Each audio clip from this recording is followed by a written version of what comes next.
Antes de comenzar a formular, es muy importante que repasemos algunos conceptos clave acerca de la tabla periódica de los elementos.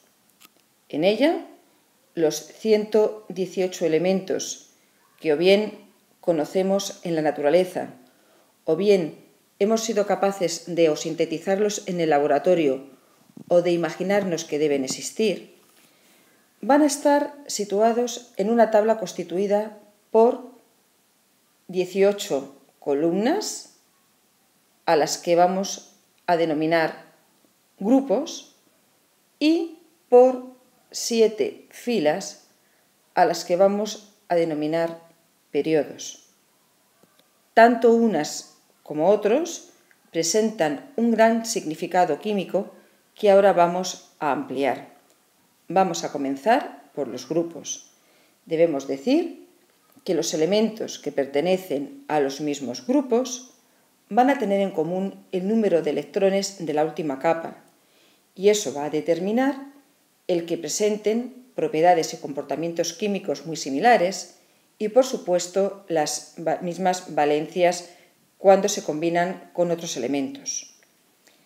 Estos grupos van a estar numerados de dos formas distintas, o bien del 1 al 18, o bien únicamente del 1 al 8, pero seguidos de unas letras A y B que van a determinar el tipo de elemento que constituye cada uno de esos grupos. Así, si la letra que acompaña al número es la A, estaremos hablando de elementos representativos, que por sus especiales características van a recibir nombres propios.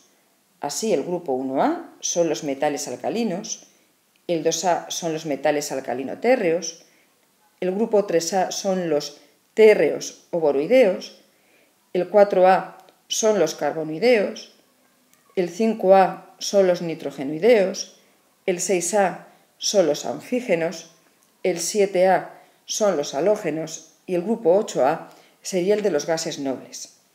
Por el contrario, todos aquellos a los que acompaña una B serían el bloque de los metales de transición, pero quiero llamaros la atención en cuanto a cómo se encuentran numerados. Comenzamos por el 3B, vamos avanzando hasta el grupo 8B, que se nos va a desdoblar en 3 columnas a las que vamos a llamar tríadas, y vamos a terminar por el 1B y 2B. Esto por un lado. Por otro lado, hemos hablado de periodos. Todos los elementos pertenecientes al mismo periodo van a tener en común el que presentan el mismo número de capas electrónicas, si bien la longitud u ocupación de cada uno de ellos es muy distinta.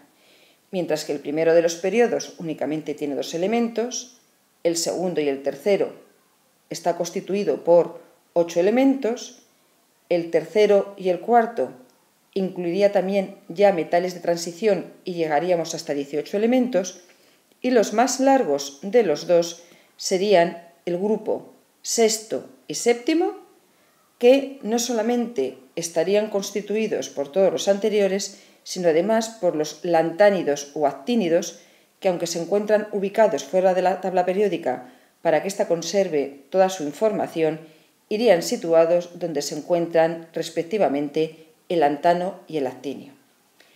También debemos decir que todos estos elementos realmente constituyen varios grupos de elementos. El grupo 1A y 2A constituiría el grupo de los metales propiamente dichos, el grupo de los metales de transición que iría situado en el centro, los tierras raras o metales de transición interna, que serían esas 2 filas o 2 periodos ubicados fuera del sistema periódico, el bloque P, en el que una escalera va a diferenciar los no metales propiamente dichos de elementos con propiedades intermedias o claramente metálicas, como le pasa en la parte inferior al estaño y al plomo, y finalmente los gases nobles, que serían los correspondientes al último de los grupos de la tabla periódica. Para finalizar, diremos alguna cosa acerca del estado físico. Podemos afirmar que prácticamente la mayor parte de los elementos de la tabla periódica son sólidos, a excepción de los gases nobles, flúor, cloro, oxígeno, nitrógeno e hidrógeno, que son gaseosos, el bromo y el mercurio, que son líquidos, y también esos elementos que, o bien por su radiactividad, o bien porque han sido sintetizados artificialmente en el laboratorio, no se les puede otorgar realmente un estado físico estable. Dicho todo esto, la pregunta que nos tendríamos que plantear ya sería: ¿qué criterio se ha seguido para clasificar a los elementos en la tabla periódica? Pues bien, a esta pregunta tan importante responderemos en la siguiente diapositiva. El criterio que se ha seguido para organizar a los elementos dentro de la tabla periódica ha sido el número atómico. El número atómico, representado a través de una Z, se define como el número de protones de un elemento. Y esto es muy importante porque a veces, y debido a la condición de neutralidad que, conocida por todos, ya sabéis que implica que el número de electrones y de protones es el mismo en los elementos neutros, nos hemos confundido y hemos caracterizado Z como el número de electrones, y esto ya sabéis no es así. Es muy importante que todo el rato recordemos que el número atómico es el número de protones de un elemento. ¿Y qué sucede si por un casual se rompiera la condición de neutralidad? Es decir, si tuviéramos más electrones que protones o más protones que electrones.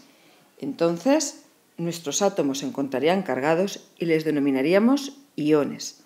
Un ión, si está cargado positivamente, es un catión, y si está cargado negativamente, es un anión. También hay otro concepto que debemos recordar antes de continuar nuestro pequeño resumen sobre formulación, y es el número másico.